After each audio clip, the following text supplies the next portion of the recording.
Friends, welcome back to my YouTube channel legal and social awareness. मैं Karim Ahmad Siddiqui advocate. साथियों, आज मैं दो लीगल इश्यूज़ के बारे में बात करने जा रहा हूं। पहली बात तो यह है, अक्सर पूछा भी जाता है कई व्यूवर्स के द्वारा कि अगर किसी क्रिमिनल मामले में इन्वेस्टिगेशन पूरा होने के बाद न्यायालय में चार्जशीट आ जाती है, मजिस्ट्रेट की न्यायालय के द्वारा उस चार्जशीट पे कॉग्निजेंस यानी संज्ञान भी ले लिया जाता है, तो क्या न्यायालय में चार्जशीट आने के बाद उस चार्जशीट पे संज्ञान कॉग्निजेंस लेने के बाद भी क्या आरोपी एंटीसिपेटरी बेल के लिए अप्लाई कर सकता है? पहली सिचुएशन तो ये है। और दूसरा लीगल इशू है कि एनबीडब्ल्यू न्यायालय के द्वारा जारी कर दिया गया है, चार्जशीट कोर्ट में आ गई, अभियुक्त हाजिर नहीं हो रहा है, तो पहले सम्मन जारी किया गया, सम्मन के बाद बीडब्ल्यू के बाद एनबीडब्ल्यू, और एनबीडब्ल्यू में भी अभियुक्त हाजिर नहीं हो रहा है, तो कुर्की का नोटिस सेक्शन 82 सीआरपीसी का नोटिस जारी कर दिया गया। तो एनबीडब्ल्यू और नोटिस सीआरपीसी का 82 सीआरपीसी का जारी होने के बाद भी क्या अभियुक्त एंटीसिपेटरी बेल के लिए अप्लाई कर सकता है? इन्हीं दोनों लीगल इश्यूज के बारे में बातचीत करूंगा आज के इस वीडियो में। देखेंगे कि इस संबंध में लॉ क्या कहता है, और एक बहुत ही रिसेंट एक जजमेंट दिया गया है अभी इलाहाबाद हाई कोर्ट के द्वारा सेम फैक्ट्स पे। उस जजमेंट के बारे में भी बातचीत करेंगे, और उस जजमेंट में हाई कोर्ट ने ऑनरेबल सुप्रीम कोर्ट के भी कुछ केस लॉज को डिस्कस किया है। तो इन सारी बातों के बारे में आज के इस वीडियो बातचीत करने जा रहा हूं। बहुत ही महत्वपूर्ण जानकारी है, इसलिए जुड़े रहे आखिरी तक।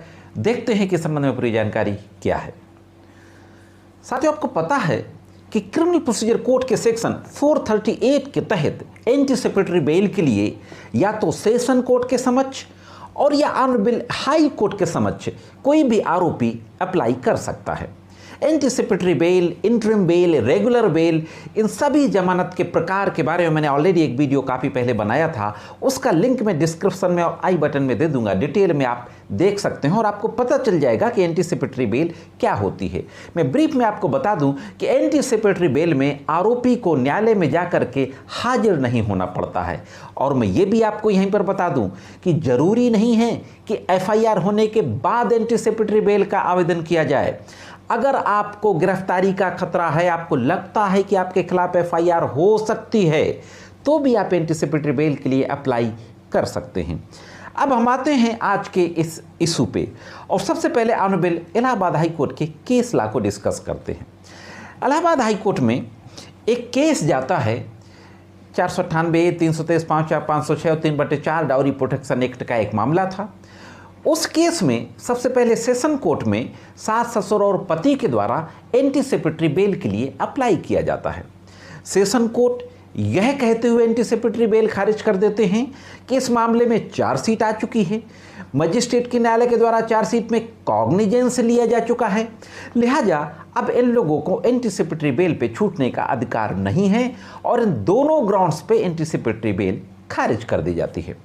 सेशन कोर्ट के एंटीसिपेटरी बेल के रिजेक्शन ऑर्डर के खिलाफ ऑनरेबल इलाहाबाद हाई कोर्ट में criminal miscellaneous anticipatory bail application number 3107/2023 दाखिल की जाती है।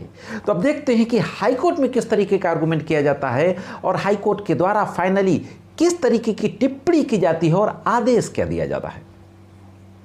दोस्तों, इस मामले में जो आरोपियों के अधिवक्ता थे ऑनरेबल इलाहाबाद हाई कोर्ट के समक्ष एंटीसिपेटरी बेल एप्लीकेशन की सुनवाई करते समय जो बहस करते हैं, उसमें मुख्य रूप से दो बातें कहते हैं। पहली बात तो यह कहते हैं कि हम सभी लोग पढ़े लिखे हैं, पेशे से डॉक्टर हैं, महिला के साथ कभी भी क्रूरलिटी नहीं की गई, उसको टॉर्चर नहीं किया गया, डाउरी की डिमांड नहीं की गई, और इस बिना पे बेल की डिमांड करते हैं, प्रेयर करते हैं। साथ ही साथ ये कहा जाता है कि ऑनरेबल सेशन कोर्ट के द्वारा जिन आधारों पे एंटीसिपेटरी बेल खारिज की गई है वह आधार सही नहीं है। अब दोस्तों, इसी दौरान सरकारी वकील के द्वारा जो बहस की जाती है उसमें यह कहा जाता है कि चार्जशीट आने के बाद अभियुक्तों को सम्मन जारी किया जाता है, सम्मन में हाजिर नहीं होते तो फिर एनबीडब्ल्यू जारी किया जाता है, एनबीडब्ल्यू में भी हाजिर नहीं होते तो 82 सीआरपीसी के तहत कुर्की की नोटिस का आदेश किया जाता है। लिहाजा ऑनरेबल सुप्रीम कोर्ट के एक केस का जिक्र करते हुए, प्रेम शंकर प्रसाद वर्सेज बिहार राज्य, यह एचसीसी में पब्लिश हुआ है, पूरी डिटेल आपकी स्क्रीन पे है।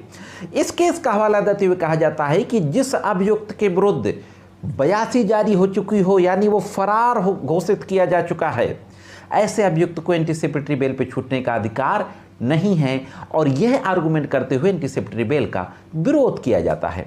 गवर्नमेंट एडवोकेट के इस आर्गुमेंट को रिप्लाई करते हुए बचाव पक्ष यानी आरोपियों के अधिवक्ता के द्वारा कहा जाता है कि इस मामले में 82 की नोटिस जारी होने के पहले ही हमने एंटीसिपेटरी बेल दाखिल कर दी थी, लिहाजा प्रेम शंकर प्रसाद के केस में जो ऑनरेबल सुप्रीम कोर्ट ने प्रिंसिपल लेट डाउन किए वो इसमें लागू नहीं होते हैं।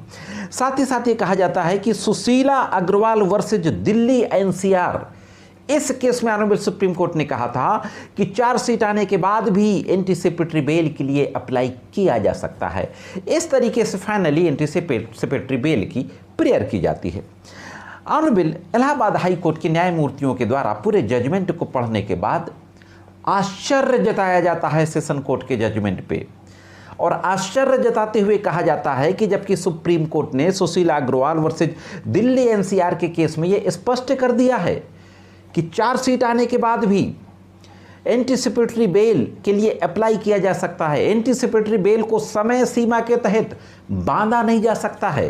इसके संबंध में और भी कई केसला को डिस्कस किया जाता है और जिला जज के आदेश पे आश्चर्य जताया जाता है। इस तरीके से दोस्तों यह कहते हुए कि जिला जज ने जो एंटीसिपेटरी बेल जिन ग्राउंड्स पे खारिज की, चार्जशीट और कॉग्निजेंस, यह दोनों ग्राउंड्स गलत हैं। एंटीसिपेटरी बेल को टाइम लिमिट के लिए बांधा नहीं जा सकता और जो आरोप लगाए गए हैं वो जनरल आरोप हैं, स्पेसिफिक आरोप नहीं हैं। यह कहते हुए ऑनरेबल हाई कोर्ट के द्वारा यह टिप्पणी की जाती है कि चार्जशीट आने के बाद, चार्जशीट पे संज्ञान लेने के बाद एंटीसिपेटरी बेल को खारिज नहीं किया जा सकता और फाइनली आरोपियों को, पति और सास ससुर को एंटीसिपेटरी बेल पे रिहा करने का आदेश पारित कर दिया जाता है। दोस्तों हाँ साथियों, चार्जशीट आने के बाद भी, न्यायालय के द्वारा संज्ञान लिए जाने के बाद भी एंटीसिपेटरी बेल मिल जाती है हाई कोर्ट से। तो यह थी एक महत्वपूर्ण जानकारी। आज के इस वीडियो में सिर्फ इतना ही। जानकारी कैसे लगी कमेंट्स करके ज़रूर बताएं और अगर आप चैनल में नए हो, वीडियो को पहली बार देख रहे हो तो वीडियो को लाइक करके, चैनल को सब्सक्राइब करके, बेल बटन को हिट करके ऑल पे सेट कर दें। मिलते हैं किसी अन्य वीडियो में कानून को कुछ अन्य जानकारियों के साथ। तब तक कानून की महत्वपूर्ण जानकारी के लिए देखते रहें लीगल एंड सोशल अवेयरनेस।